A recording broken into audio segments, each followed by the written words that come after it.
Welcome to Not Milk Never Milk. Subscribe if you're lactose intolerant. In this video, I will explain how to do grid work.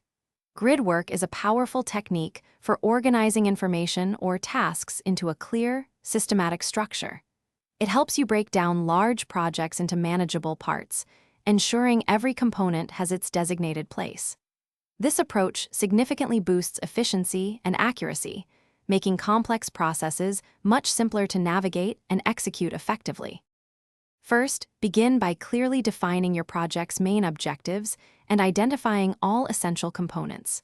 Next, decide on the ideal number of rows and columns that will best accommodate your content, perhaps a 3x4 or 4x4 layout.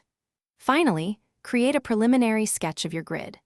This visual step helps you anticipate potential challenges and ensures a solid foundation for your work. Now, it's time to populate your grid.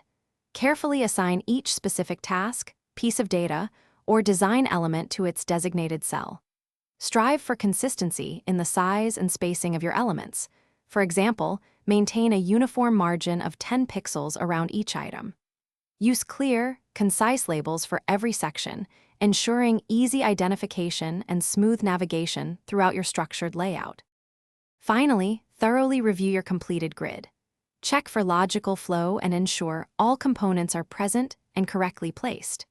Don't hesitate to adjust cell sizes or positions to achieve better visual balance and overall harmony.